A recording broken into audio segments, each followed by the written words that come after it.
Ladies and gentlemen, welcome to the Fight Addicts. Get ready to explore the past, present, and future of MMA with your hosts, Seth Oliver and Ben Korn. What is up, guys? Welcome back to another episode of the Fight Addicts. On this episode, we're going to be discussing the aftermath of Stephen Wonderboy Thompson versus Anthony Pettis, TJ Dillashaw vacating his belt, Frank Shamrock, the return of Urijah Faber, and much more. Be sure to check out our blog at thefightAddicts.com and stay up to date with us by following at The Fight Addicts on Instagram, Twitter, and Facebook. And be sure to subscribe to us on whatever platform you're listening on and leave us a 5-star review. My co-host today, as always, my former high school teacher and good friend, the one and only, the man, the myth, the legend, Mr. Benjamin Korn.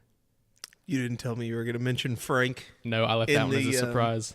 In the intro, so I was trying not to. It's not humorous. It's kind of sad, honestly. Again, we're going to talk about the Hughes brothers last week, and it's like, well, Matt Hughes has brain damage, and he's never going to be the same, is like the takeaway. And then this week, it's like, we're going to talk about Frank Shamrock and animal abuse. Wonderful. Yeah, the Wonderful. UFC stars of the past aren't aging well. And that's going to continue. Stars. That is a thing that eventually is going to be bad, like the NFL. Because when you look at people who played in the NFL, the older they get, the worse the progression becomes of, oh, this is really bad to do to a human body over and over and over again. The progression is very bad. When you get into mixed martial arts and get knocked out repeatedly, technically, like UFC only goes back to 1993. Moving forward, it's going to get uglier. That's my prediction. I hope it doesn't. I hope I'm wrong, but I hope it doesn't either. But I think it will follow that path, especially when, like last week, we were talking about Tony Ferguson. Yep. This kind of stuff. I think we're going to see a lot more of that in the future for fighters. But I hope not. Like you said. Yeah. We'll see though.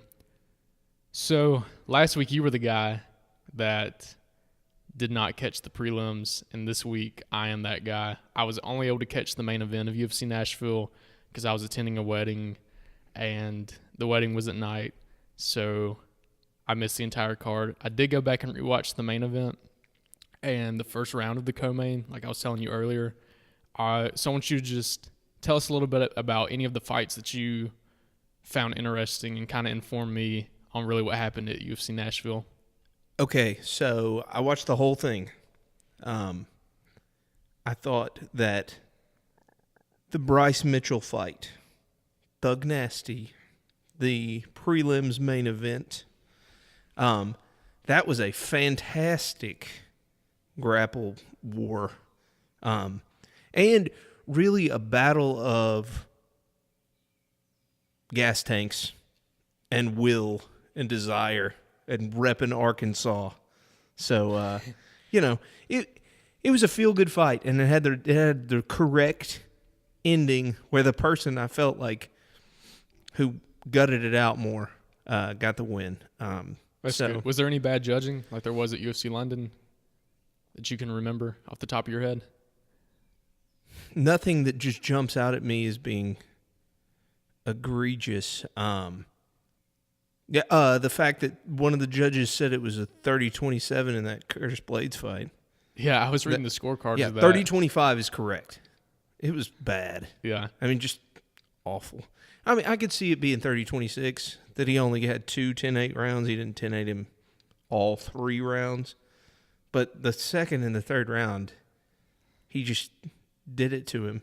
I think it was in the second round where he drops him. Did he drop him in the one round that you saw? I can say I did watch the first minute of the second round. Yeah, and I saw Curtis drop him, and I was like, okay, I think I know where this is going. Second round is a 10-8.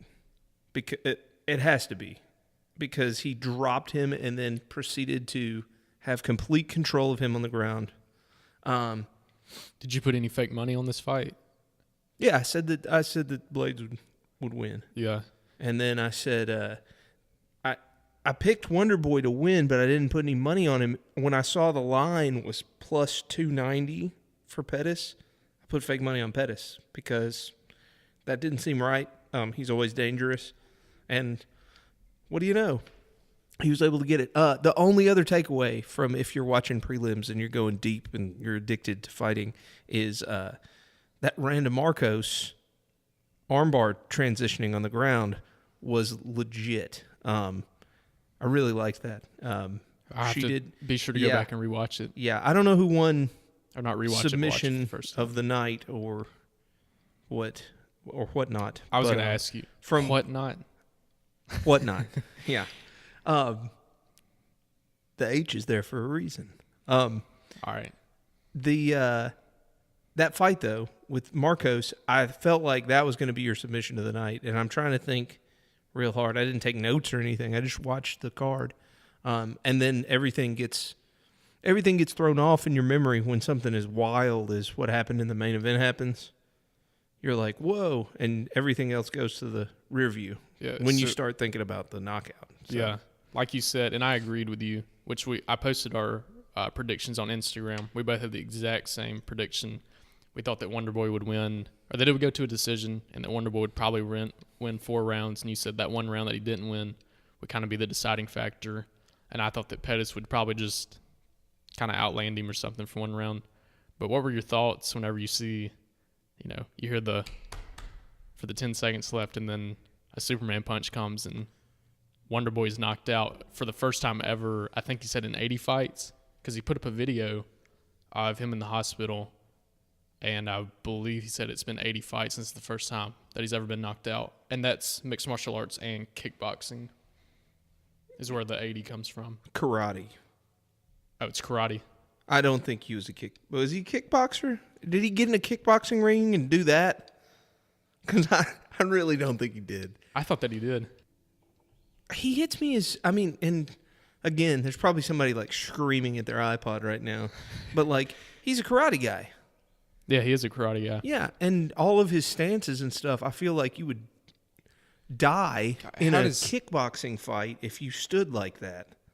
Like, if you were allowed to leg kick someone, we're only striking, and you're going to stand in that karate stance with your leg out front like that against a pro leg kicker. I don't think you could stand like that. I think there's a reason that I think... He was a kickboxer. He was 58-0. There you go.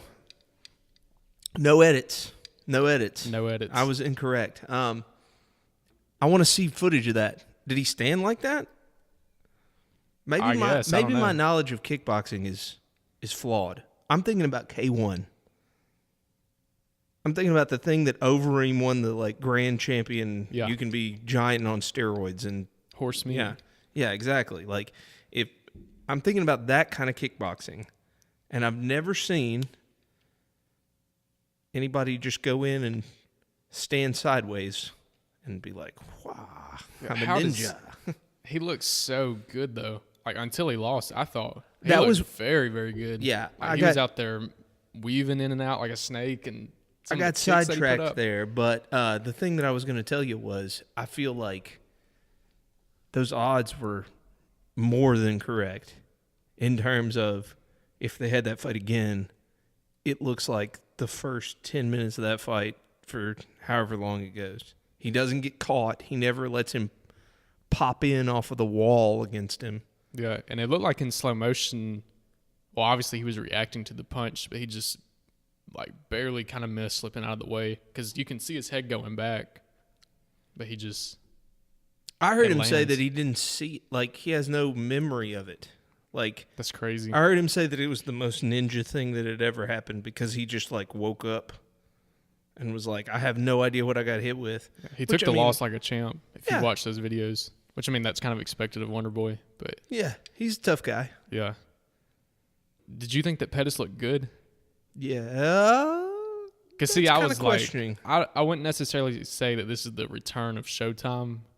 I mean, he looked all right. Obviously, I'm not going to critique his performance, but he wasn't just like, oh my gosh, like this is going to be the new guy at welterweight. He's always dangerous. That's the thing. Like he fights up or down to his competition, and he will always own Ben Henderson's soul. Like that's what I think about Showtime. You know. Yeah. Think about that Tony Ferguson fight. in that Tony Ferguson fight, he had that moment where he was on him, and I thought it was over. oh, this is bad. Yeah, but Tony was able to persevere. And Wonderboy just got his button pressed. If he had just landed a really clean strike on him, he would have lost that round. I think even if he had knocked him down, he would have lost that round. And he was getting his face swollen up. He had broken his nose. That's what I was He's about to breathing out say. of his mouth. So, yeah, he's always dangerous. But I feel like if you kind of grind him, who was it that just held him up against the cage? Was that when he fought Eddie Alvarez? I'm not sure off the top of my head. It was somebody that you thought was going to bang. Was it Max? Because he fought Max. No, Okay. it wasn't Max Holloway. Because, I have to be honest for a second. I didn't know that they had fought. That fight had somehow completely slipped my memory. Because I was looking back at former UFC events. Did Max Holloway win? Yeah, Max Holloway wins. Yeah. Yeah, I was like, wow, that's a really good matchup. And I saw that Max beat him. I think it was. I think he TKO'd him. The more I think about this, the more that I'm leaning towards Poirier in that. I was going to Max tell you fight. that too. That Did you fight's coming watch up it in 2 again? weeks. Yeah. Did you see the first ownage? fight? Yeah. Yeah. Did you like that? That was tasty, Yeah. wasn't it? There's a lot to that though, but There was a lot to that. I mean that's still in your head. And it's going to, he's going to feel it Yeah, in his elbow. You can't sleep on Poirier. I was whenever we talked about it. Maybe in the original 3. I'm telling you, man, he's podcast, dangerous. There are certain people. Him and Anthony Pettis is a good fight. Poirier and Anthony Pettis would be fun. Poirier beat him. Yeah, I'm sure Yeah. it was fun. Yeah, 3rd round TKO. Did they do Gaethje and Poirier yet? Ooh, I don't think that they did. Because you got to do. Maybe they did. Maybe that was the fight. Because Eddie and Poirier were both good. Right. Yeah. Yeah. And I think That was the one where the first one was Okay. the illegal knee. Is that right? Yes. Where it ended really Yes. weird. Yeah. Yeah. Yeah. It was back and forth, and then Poirier was getting the better of it, and he was pouring it on, and it was an illegal. No, didn't Eddie turn the table on him? I don't know. Poirier was winning. No contest. And it was a no contest, yeah. the best thing that ever happens in MMA. Yeah. No contest. Absolutely. I watched a good no contest the other night because I'm rewatching. I'm trying to watch every event of Elite XC. Ooh. Why are you doing that? I don't know, man. I mean, other than you being a fight addict, but Yeah, that really is it. had to throw in that. Because I wanted to know. I want to be able to say that I've seen every event from the classic organizations. They're done. There aren't any more of them. So I can that be would like, be I've seen, WC, Strike Force, Elite XC, Affliction. yeah, WFA, World Fighting Alliance. Okay. I mean, Is World Series fighting still a thing? yes. Okay, I thought so. Well, it's under that new. What's it called now? Oh, PFL. Yeah, Is that what that that's is? what Okay. it is. Yeah, yeah. Uh huh. I thought that something With Ray happened. Cepho. Yeah, yeah. Horrible. Yeah. So, I You were always watching Elite think XC? about. Yeah, I was watching Elite XC, and as far as a no contest goes, I was watching Frank Shamrock and Renzo Gracie, and that's a fight that went so against what I thought it was going to look like.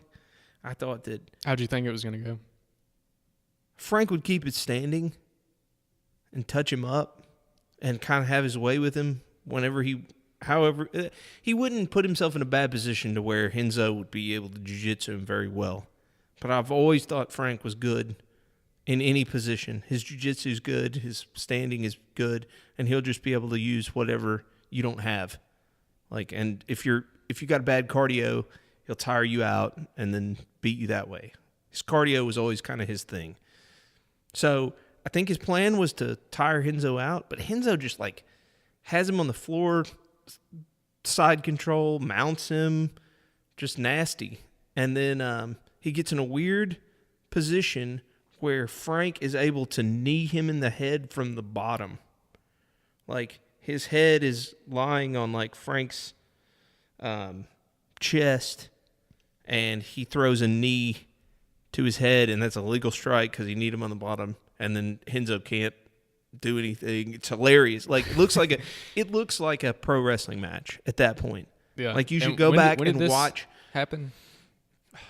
I don't know, man. A long time ago. Okay. Yeah, a long time ago. All right. I don't have internet in front of me right now, but yeah, it was after Henzo beat Pat Miletich in IFL. So IFL is done, and then that's something that we really got to discuss at some point. IFL. We got to go through the entirety of IFL. We'll add that to the list of YouTube videos that we have in mind. To do. Yeah, that's going to be good. It's going to be very good. But anyway, let's get back on topic. What is the topic? What do you think is next for Anthony Pettis? Because now welterweight in the last couple of weeks has been like turned upside down. Because you've had Kamaru Usman dethrone Woodley, Ben Askren, kind of, sort of, a little bit beat Robbie Lawler with the Bulldog choke, and now I want to say that Wonder Boy was ranked number 4, and Pettis knocked him out. So we're definitely doing Roberts and Masvidal, or can we do Masvidal? Do you mean Edwards? Or yeah, Leon Edwards. Yeah, not Leon Roberts. Leon Roberts is the ref, right? Yeah. Yeah. No, Leon Edwards. I think that's the fight to make. Because if you didn't have Masvidal tied up, I'd say put Masvidal against Pettis, because that would be fun. To have happen. That's two dangerous dudes, and I think that they would play each other's game. Who wins that fight? Probably Pettis. I don't know. I think that Pettis would kind of outpoint him. I think that's when we're like, I would definitely have to see the odds on that fight. Now, if he rushed him, he'd get starched. Like, that was the thing about the Till fight. Like, yeah, if you stand in there in that pocket, he'll put you to sleep. Yeah, because Till had gotten hit with a couple of big shots before he got knocked out. And then he just kind of gave him a look and just stood there. And in my mind, I was like, this is kind of getting like a weird feeling to it a little bit. Because I remember he took, I want to say it was 3 big shots, just like right to the face, not in a row. But I looked at my brother. Masvidal just ate him? Yeah. No. Till ate him. Like, Masvidal was throwing him to him, like right before he gets knocked out. Yeah, he had him timed right before he knocked him out. Right. He finally had gotten the pattern down, and he was kind of in the gorilla's head in terms of like, well, I'm hitting this guy. He lets him. He's very Diaz-y in his approach to, I'll take 2 to give you 1. I'll get in the range with you, just as long as you're willing to exert yourself extremely. I'll allow you to do it. Just as long as you're going to get tired, and as long as I'm still standing there staring at you, it's going to be bad psychologically for you and physically. You're going to drain out trying to hang. Yeah. I'm still trying to think who wins that fight. Which fight? Masvidal Pettis and Masvidal. Pettis? I bet you Masvidal will be favored because... I bet it'd be a close... it'd be a close line, close money line. Yeah, I feel like it'd be like a... I don't know the exact numbers, but like a -100 plus 150, something like that. Is that how it would be? Or the other way around? Masvidal would probably be like a slight favorite, like -150, and then it's like plus 110 comeback for Pettis. I think I would bet on whoever the underdog was, probably. If it's that close, I wouldn't bet. I'd be like, I don't know. Well, yeah, that's true. I wouldn't bet. Yeah, if there was something, if they said Pettis is just too small and he's going to get teed up, and so he's 3-1 underdog, then I'll put my money on him. Yep. Because Masvidal's real good at taking punishment. Well, so was Wonder Boy. You know? So, and Masvidal isn't the same type of touch you fighter as Wonder Boy, as I'm trying to think of the other people, Tony. Yeah. The people who've beaten on Pettis recently. So it'd be more interesting. It would be Pettis bringing the fight more. Like, Pettis would be the aggressor more. That's what I was just thinking. Yeah. That's probably how he would kind of outscore him in the fight. Mm-hmm. All right, I guess I'll side with you on this one. I'll take Pettis. There you go. If that fight happens. So the co-main event was Curtis Blades and Justin Willis. We had both predicted Curtis Blades. Like I said, I did watch a round in the first minute of the second round. That's all you needed to see. And like I said, I predicted, I think this will be a boring decision, which I said 30-27. I didn't expect a 30-25 card. But what do you think? It was pretty boring. Blade should fight somebody good. Yeah, he's a solid contender. Yeah. I would like to see a third fight with him and Ngannou, to be honest, at some point. What's Oleinik doing? What's Alexei Oleinik doing? Derail something. I don't know. Let him meet Ezekiel. Let him get choked out by the boa constrictor. Let him neck crank him. That's what I'm saying. Yeah. I love Alexei Oleinik, man. That's a man's man heavyweight there. Is he in your top 3 favorite fighters? No. Right now? No. Well, Okay. or current? Yeah, current fighters. That are relevant, maybe. Since I know your top 3 of all time is Jens, Pulver, Kara Parisian. Mm-hmm. I don't know the third. In all honesty, it's probably GSP, as horrible as that is. It's like bandwagoning, you know. Hey, Yeah. like I said in the last episode, mine's Connor. Currently. I mean, I know it's a huge bandwagon Just stick answer, to but it, buddy. Hey, I Just love be Connor. sure I to can't stick help to it because, I mean, like, I feel like Conor McGregor is going to be Conor McGregor is going to be like Mike Tyson in a lot of ways because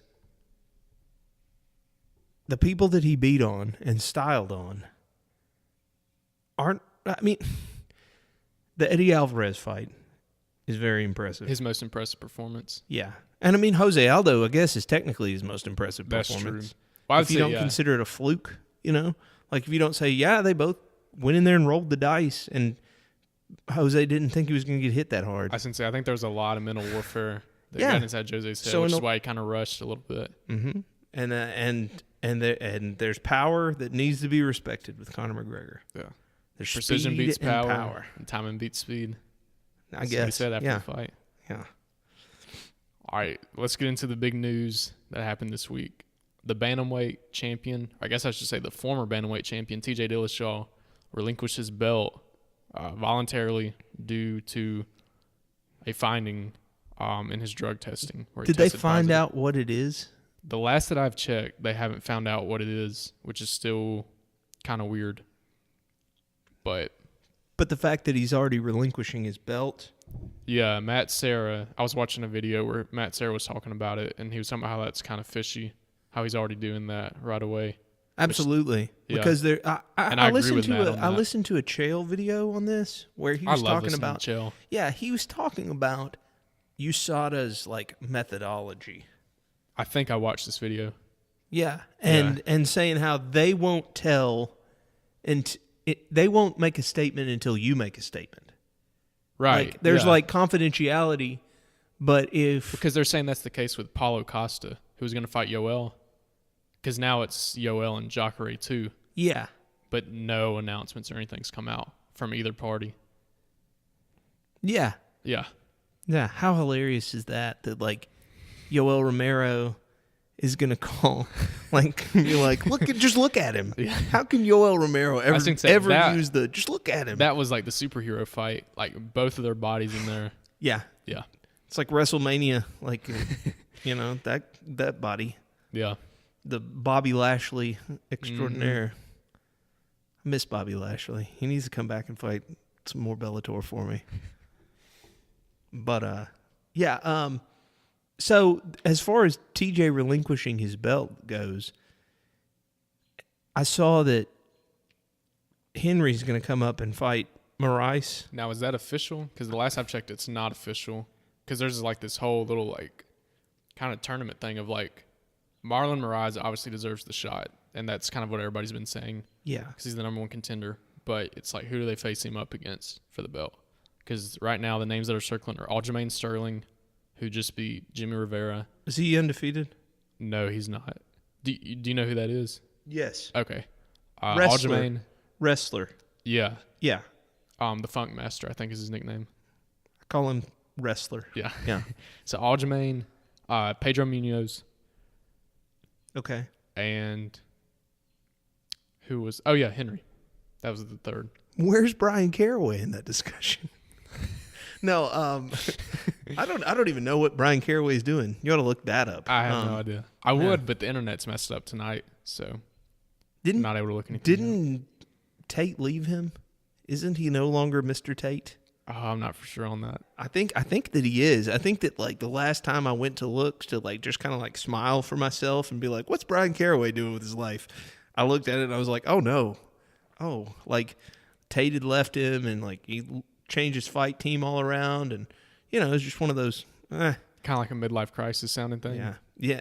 Well, not midlife crisis, like, your girl leaves you and you like your job changes. Yeah, like it's just like, oh, well, I'm sorry, buddy, Yeah. I guess I'm sorry. I don't know. Speaking of Miesha Tate, she actually had a good point on TJ's situation, because there's sometimes I like listening to Miesha, sometimes I'm not the biggest fan of listening to her, but she had a really good point on this. She said that she thinks that TJ probably took something back in the day, or was taking stuff, and then due to this weight cut where he had to go down to 125, that's going to bring up stuff from the past, pretty much. I thought that was kind of a good point because I didn't think about that. I don't know that's how like Olympic drug testing works. Well, she's saying that it's similar to John Jones and the picograms. I guess that it's just from don't like take a former thing. Don't take the illegal substance and it won't be in your system. Right. Seems fair. Like at some point in the last, I don't know, however long TJ's been signed with the UFC, like if he tested positive for something that he took however many years ago, before he was a professional fighter and on the drug policy, he took this stuff that's against the drug policy. Is that the line? Cody was saying, do you remember those comments from Cody at the press conference? I think it was before I don't 227. remember the eloquence of Cody. No, I don't. Cody said that TJ was on everything, and was this when he was hanging with his boys? Yeah. This is when he said that TJ showed everybody on Team Alpha Male how to do it. Okay. That was his quote, kind of ratting his team out, but I don't think he realized it in the moment. But yeah, that was the wise words from Cody Garbrandt on the situation. And then I just saw right before we started doing this that Faber had made a comment and said that he's surprised that TJ's never popped for anything in the past couple of years. That doesn't make any sense, like, for them to say that, because it looks so bad on them. Like, I know. I don't even understand. That's kind of what you'd expect from Team Alpha Male, though, to be honest. I just wish that Team Alpha Male had one tall guy. They're all so, like, compacted. It's like Team Fire Hydrant. Yeah, Team Dennis Seaver. Like, they need to go get Luis Pena. That's something that we can talk about from that card. Sorry to hit the pause button, but do you know who Luis Pena is? I've heard the name, but I'm not able to put the face to it. Right okay, he was on the Ultimate Fighter, and he is Violent Bob Ross. Yes, I know who you're talking about. Yeah, he is 6'3". Yeah, and fights at featherweight. He fought at 155, and then lightweight. He went down to 145 for this fight and didn't make weight. Yeah. I saw that because he missed by 3.5 pounds. Yeah, and fought this dude who was from Legacy. I know this guy from literally 7 years ago, when the guy that Luis Pena fought has a giant Superman tattoo on his chest that it's on par with Cody's guns in his shorts, as far as that's a bad decision to put on you. You think that's a bad decision? Yes. Okay, to put on. Yes. Okay. Yes. It kind of looks cool, to be honest, when he's fighting. No. Same thing that Valentina Shevchenko, she has those. Okay. Anyway, yeah. Cody's chest piece is the real mess up of his tattoos. Cody, there's a top 10 list of regrettable about Cody's tattoos. Just on Cody? Yeah. Yeah. If you go through them, he's got 30 tattoos, right? Yeah. At least 1/3 should be rethought. The neck piece, the big diamond. Yeah. Does that count as one piece, or do we get the diamond and the flames? Or yeah, come on, man. Yeah, neck piece, chest piece. And I mean, for you, we'll add the guns, but I think that's one of his better ones. And let me say, I'm a Cody Garbrandt fan. We're both really big Cody fans. Yeah. Doug the Rhino Marshall. That's the worst one. That's the worst one. He's in Bellator. Okay. He's a human. I thought you were saying this is one of Cody's tattoos. I'm like, is this a cartoon character? It is a cartoon character that tested positive for meth in Bellator. And was one of the most gratifying things ever when he fought Melvin Manhoff. Because he feels like one kick, one punch, like they have one little exchange and his eyes are just so wide because he's like, oh, I'm about to die. And then he gets done. Yeah, it's really good fight. But back to Violent Bob Ross. Violent Bob Ross. Yeah, did he win? I haven't even checked. He won. Good. He did win.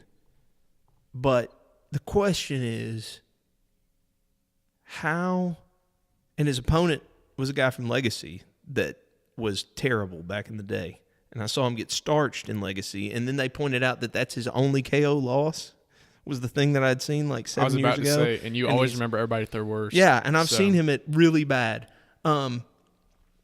But Pena should not be allowed to fight at 145. I read where he made a comment that he can make it down to 35. Well, and then he proceeds to miss weight by 3.5 pounds to go to 45. Yeah. He shouldn't do that. Yeah. So you think he should make the jump back up to 55? Yes. Yes, he should. Or he's going to have a Corey Hill situation where somebody snaps his leg. I know that's not why that happened, but, you know, the really skinny guy who was 6'5" and the lightweight did get a horrible compound fracture. He's dead, by the way. He died of pneumonia at like 30-something. Wow. Well, while we're on the topic of weight cutting, do you think that there's going to be a trend where fighters starting to fight more at their natural weight? Because you've had Pettis move up to welterweight, and now Kevin Lee versus Rafael dos Anjos at 170 got announced, and both of those guys are fighting more at their natural weight at 170. Skilled fighters will, but there's some people. There's a confidence that comes with being the bigger guy all the time. There are range things that help. Right. You're always going to be. I mean, you're not always going to be the stronger guy, but well, if you're like Khabib and you fight at lightweight when you walk around at like 200, 205, like I'm assuming that's a huge confidence booster on top of his already like extremely great wrestling. Yeah. So then, if you're telling me that Khabib weighs like 200 pounds. Yeah, that's what he said, that he walks around at 200. So if he weighs 200 pounds, let's say that the most logical place for the guy who weighs 200 pounds would be 185. So you're going to have Khabib versus Yoel Romero. I knew that's what you were going to say. Just a monster, you know? There are certain things that don't work out until you get to heavyweight because then the monsters are going to gas.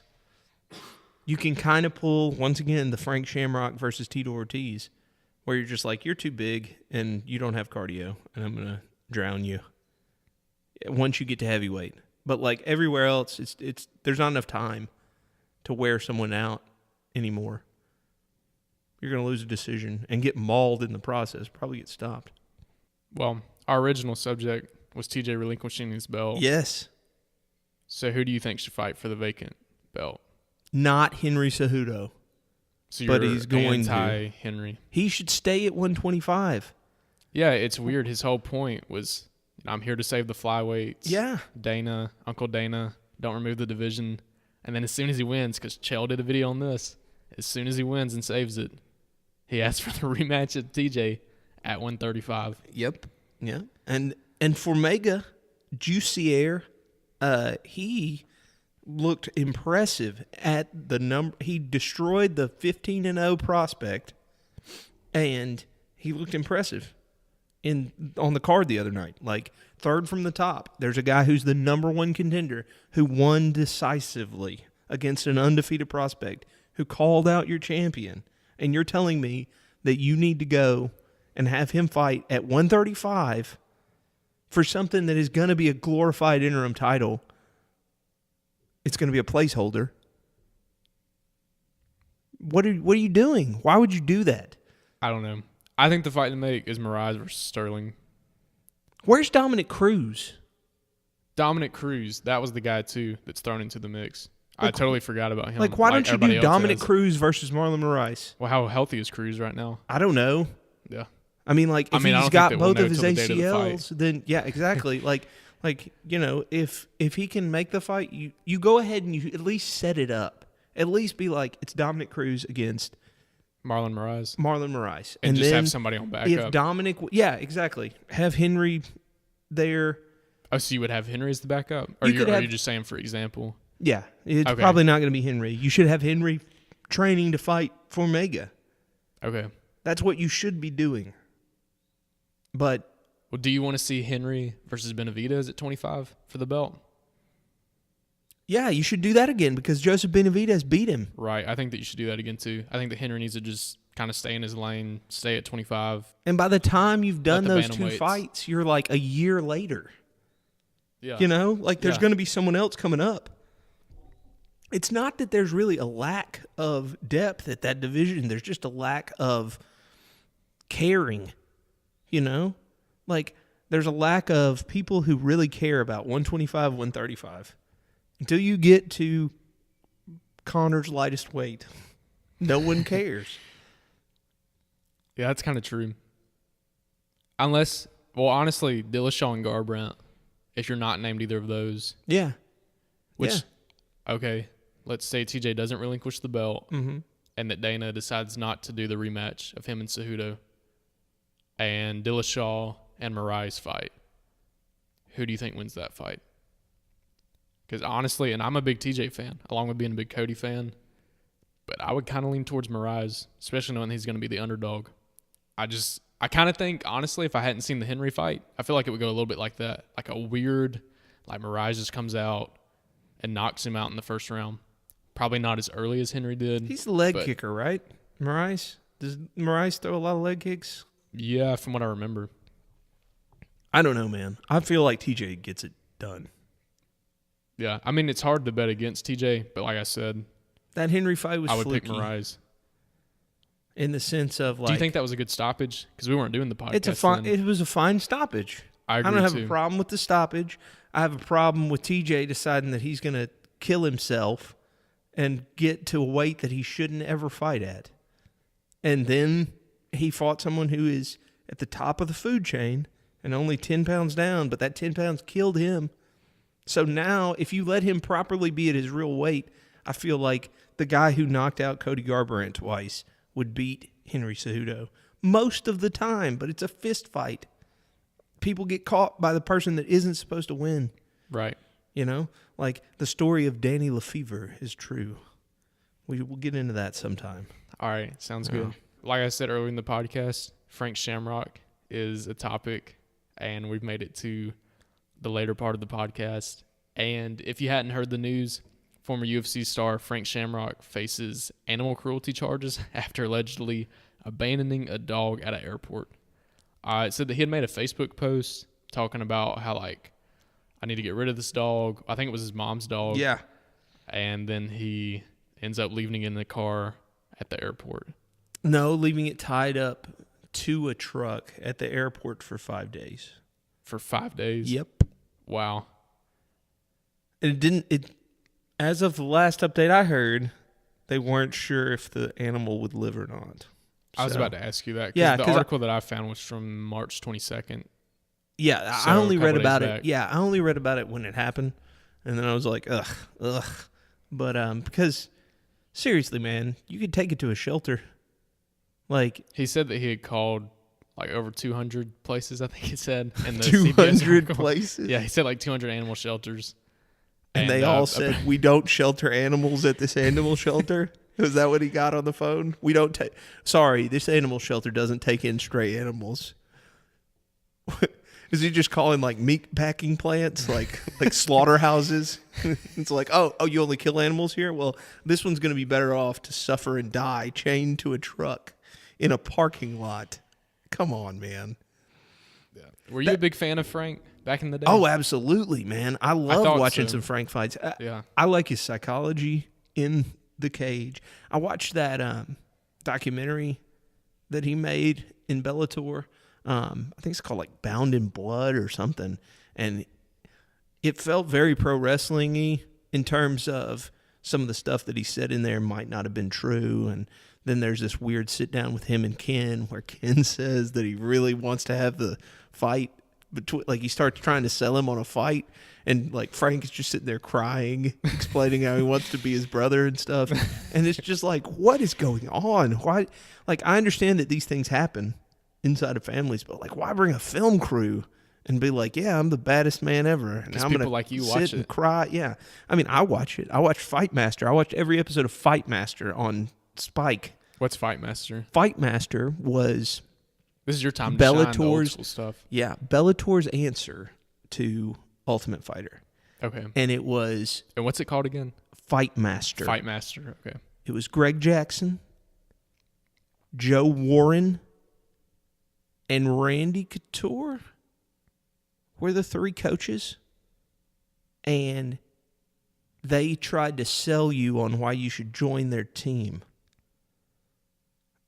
And you would pick which team you wanted to go to. Everyone was like ranked ahead of time. And all of the coaches were like, you should come to my team because I'll make you the best fighter. And Joe Warren was like in La La Land. He was always like, I'm the only one of these guys that really knows what the bright lights of Bellator is about. And I'm like, really? Like, you're really going to say those words like in a non like sarcastic or ridiculous way when Randy Couture is like, yeah, you know, I think I understand about bright lights a little bit. Yeah. But yeah, I remember seeing the ratings for that, and it was like, I want to say under 100,000 people watched it. Mm. Like me and my roommate at the time, because my roommate who I lived with before I got married had wound up living in my guest room at my house when this was on television. Like your parents' house or your house? No, at me and my wife's house. It was a lovely time. Oh, okay. Yeah. What's up, Chaz? I hope that you somehow listen to this. Yeah, when Chaz lived at my house in my guest room that became my daughter's room, which was when I told him he had to leave, was whenever I found out I was having a daughter. I was like, you got to go, man. And he was like, all right. So, but we watched Fight Master from start to finish. Mike Bronzoulis lost to Joe Riggs. The second that I saw Joe Riggs was on the show, I was like, well, Joe Riggs is going to murder everybody. Yeah. Yeah, and that's what happened, pretty much. That was Diesel, right? Joe Diesel Riggs? Yes. Yeah, yeah. Yes. The guy that fought Nick Diaz in the hospital. Yeah. That would be the Diesel. Matt Hughes' victim. Yeah. Matt Hughes had a lot of those. Mm-hmm. But he was only victim to one major one. We'll leave that unsaid, though, who that was or what it was. All right, right before we started the podcast, I saw that news had broke that Urijah Faber is thinking about making a comeback. Terrible. Do you think it'll be the UFC, the promotion that he goes to, or do you think he'll join ONE or Bellator? Well, you know he's doing that Polaris thing coming up. I do not know this. He's doing some competitive grappling. Okay. It's nothing big. Like, that happens all the time. Like, who was it that was still doing competitive grappling? That it was really intriguing. It was when Chael was suspended. He did some competitive grappling stuff. Gotcha. Nick Diaz has famously not shown up for a couple of competitive grappling things that I was like, oh, that's going to be awesome. Because I've never really seen Nick Diaz get owned on the floor. Mm-hmm. I mean, he's gotten in horrible positions with GSP. You know, GSP's gotten him in bad spots, but he couldn't really do anything with it. So I want to see somebody try and like really attack him with jiu-jitsu. Yeah. Like Carol Parisian did. And I want to see what it looks like whenever it's someone who's world class. And Nick said that he was going to do it and then didn't do it. So, it's classic Nick. It upset me because, I mean, well, they just have a tendency to do that to all fans. You know, in any situation. If you say that you're not, if you tell someone not to be scared, you can't back out of it. You cannot back out of a competition. You know, right? Because you're going to get tapped. Like, I mean, Nick Diaz is good on the floor, but he is not a world-class jiu-jitsu guy. Right. They're going to make him look bad, and that's interesting to me. Yeah. So back to Faber. Yes. Happy that you talked about that, though. But back to Faber. Let's say he does come back to the UFC. Mm-hmm. Fights it. Let's see, did he retire fighting at 45? I thought he was at 35. He needs to be at 35. He does not need to be at 45.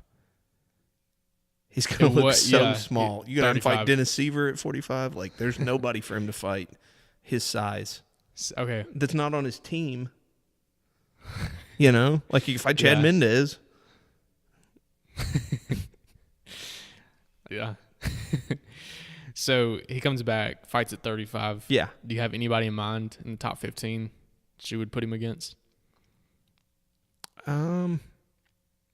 I know I didn't send you this before. No, so you have to I think of don't. it. I don't have anybody that I'd put him against because I feel like. Do you think this is a good comeback? No. There are very, very, very few good comebacks. That's GSP. one thing. That's not a good comeback. You don't think GSP's That was? screwed everything up. Everything up. Yeah, but it was still a good comeback on his part. I mean, he Selfish came back. comeback. Right. Like I Yeah, love right. the guy. Yeah, but it was a good love the comeback guy, for him. and it was a great payday for one thing, but it screwed everything at Right. middleweight. It was not good for the organization. It ruined it. Like it ruined a lot of stuff. Like you never really got to see. Oh, Michael Bisping is tearing up a Cuban flag.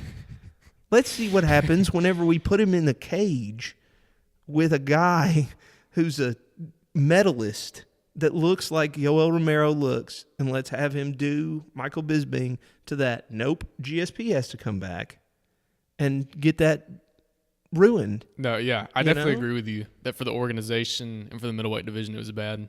I was just saying on GSP's part, like that would definitely be considered a good comeback. Here's why I think it's bad. You ever met anybody who's really into baseball? Yeah, I guess. Okay, the reason that people who are really into the statistical side of baseball, the reason that they're that way is because it hasn't changed for like 100 years and there's integrity in the sport. Like you can say... You can compare the past with the right, present. exactly. Like, who was it? Roger Maris had the home run record for Dude, eternity. I don't know anything about before. baseball. Okay, well... So I'm basketball and football. Okay. And obviously mixed martial arts. Yeah, okay. Well, what I'm trying to say is integrity mattered. And there was like a system of, well, this team had the best record, so they're the number one seeded team in the playoffs. And this team that didn't have a good record, now what we're doing with mixed martial arts, I know this is a bad analogy. It's not good anymore. But what I'm trying to say is there's no integrity whenever someone's allowed to just show up he's had 0 fights at middleweight. None whatsoever. Which is a mistake because we should have seen Anderson versus GSP. Yep. Absolutely. Right. That's fine. You want to do some freak show stuff? Like you want to have the guy who used to be the welterweight champion fight the guy who used to be the middleweight champion? When it doesn't matter, when there's not a belt involved, fine. And do it even like a catch weight at like 177? Sure, whatever. Do it on ABC on the 4th of July, for no reason. Have a Canadian fight a Brazilian on the 4th of July. Yeah. Chael is the special guest referee, and he refuses to acknowledge that Anderson is unconscious. GSP taps. Because of GSP walks away in disgust, and Chael is forced to declare Anderson the winner. That's how that fight goes. But I hate it whenever they ruin things. Like it's sort of like DC is like, I got one fight left. I know. Brock Lesnar, where you at? And it's like, well, who cares? I don't care. How good do you think the pay-per-view numbers would be for that? Because obviously that'll be the headliner. Do pay-per-view numbers matter anymore? Because of ESPN Plus? Because apparently I have to get ESPN Plus to order a pay-per-view. Right, we were going to get into that. I'm glad that you brought it up. So, for any fans that haven't heard the news, ESPN and the UFC inked a new deal.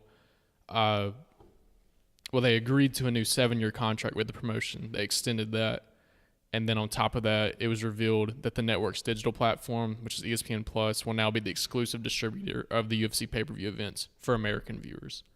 Obviously, the question was brought up, like, what about bars and places like, your Buffalo Wild Wings and stuff like that where you're going to watch fights? And from everything that I've heard, bars have separate contracts, so they will still be able to be shown there without them having ESPN Plus. Well, I know that they're just a little bit of information. I used to be a manager at Movie Gallery when that was a thing, back when Blockbuster was the place that you rented your movies.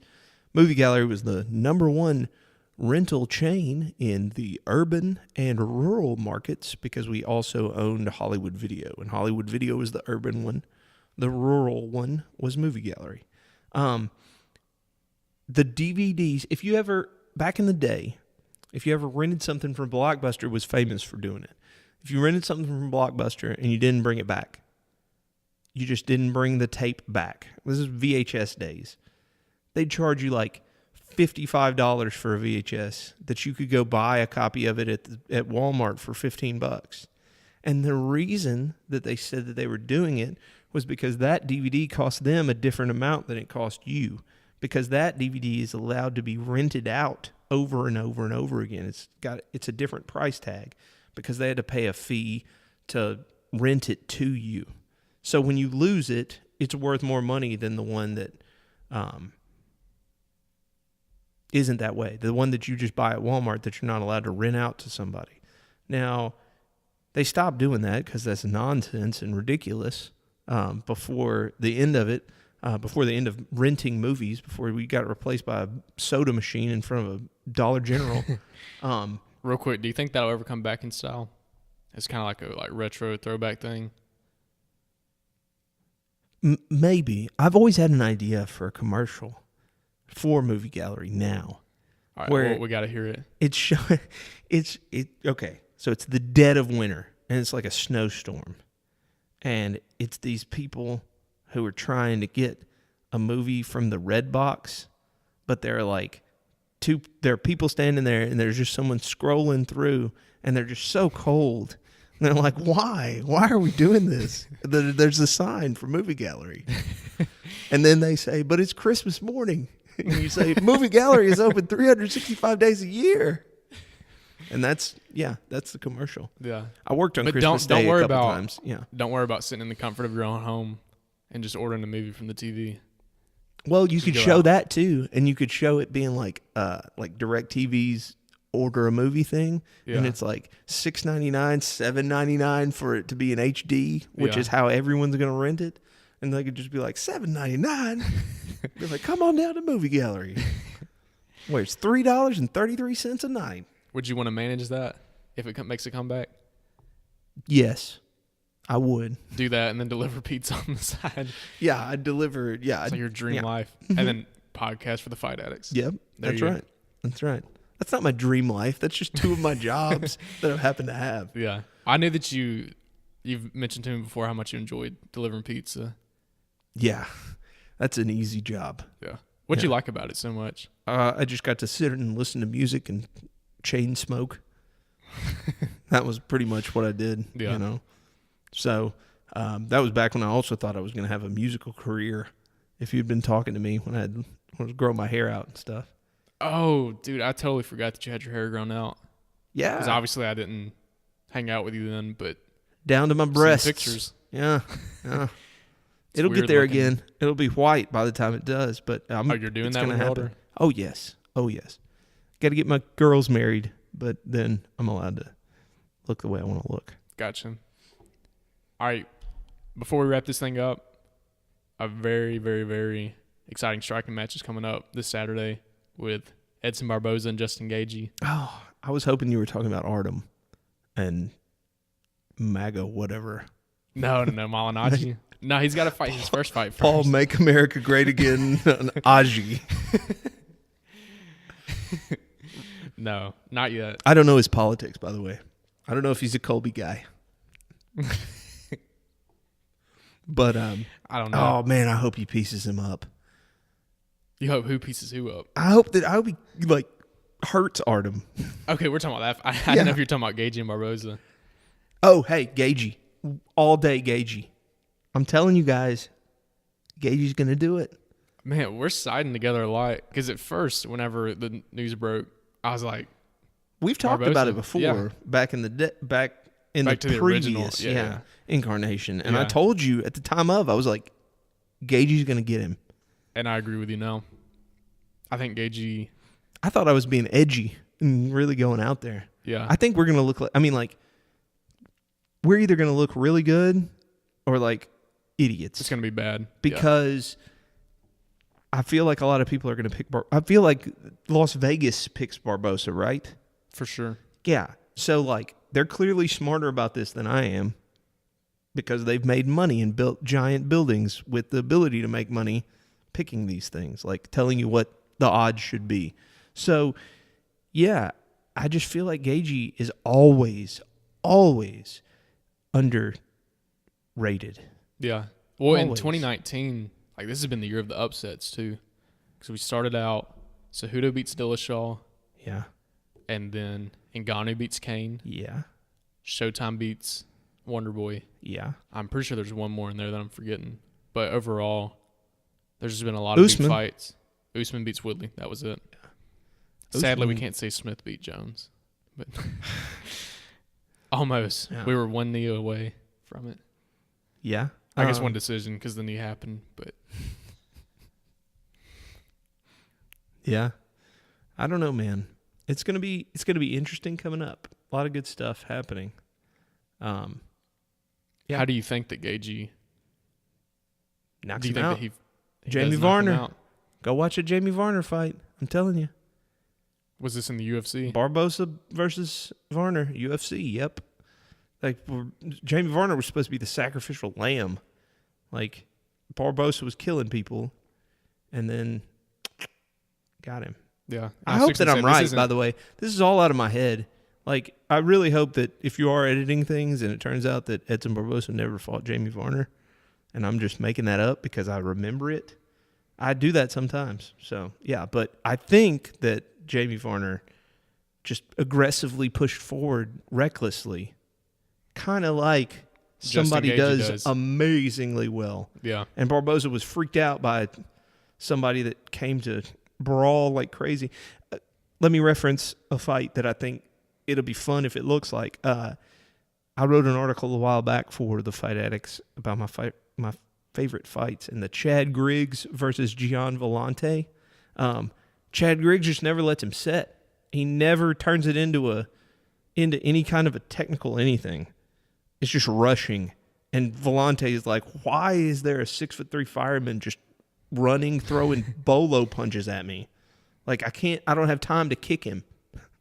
He's just running at me with punches. I got to punch back. Yeah. And that's a dice roll, but Gaethje has a tendency to win those dice rolls. Yeah. And his last win, he's coming off the James Vick knockout. Mm-hmm. And then Edson's coming off a victory over Dan Hooker. Did you watch that fight? Dan Hooker. I want to say he's Australian. That's They Dan fought- Kelly. Right? I Dan thought that Kelly is Hooker the was. dude who's like randomly like 48 years old and beat Rashad Evans. Like he's got like a completely reconstructed left knee and has like a brace on in the fight, and he's still boxed up. Like he's a judo guy, which obviously I'm gonna be a big fan of. But like he was in his 40s, and he was on Ultimate Fighter, the Smashes, where it was Australia versus UK, and or Australia versus Canada. Yes, Australia versus Canada. And he got his knee just completely blown to pieces, and he was like, I don't know if I'll ever fight again. And it's like, yeah, man, you're like in your 40s. And then he went on this streak where he won like 2 fights in a row in the UFC, and they had him fight Rashad Evans. And it was like, oh no, Rashad's going to style on him. And then he beat Rashad Evans. Did he finish him or did he beat him by decision? I think he decisioned him. And it was ugly and nasty, and just why would Rashad ever fight again? But he fought again to go get knocked out. But yeah, that's not who we're talking about, That's okay. because he's 205 pounds and like 40-something years old. But we're both picking Gaethje. Gaethje's going to win, yeah. And you I think he so. finishes him? Yes. I'm There gonna will say be so a too. finish. There will be an end. That will not Yeah, go 5 rounds. because this is going 5 rounds. Yeah, I was thinking 3 rounds, but they're the main I don't think event. it'd go 3 rounds. If there's an under 2.5 rounds, pick that. If it's any kind of plus money, pick it. Because I think it ends early and violently. Very violently. I think so too. You ready to wrap this thing up? Absolutely. All right. Thank you, everybody, for listening to this episode of The Fight Addicts. Our goal is to always bring you high-quality podcasts. If you feel like we did that today, please subscribe to us and leave us a 5-star review. Be sure to check out the blog at thefightAddicts.com, where we have our lead writer, Max King, writing some amazing blogs for us. Me and Ben also write sometimes, and so does my friend George McGee, so be sure to check that out. Stay up to date with us by following at The Fight Addicts on Instagram, Twitter, and Facebook. Thank you guys for listening, and we'll see y'all next time. Peace!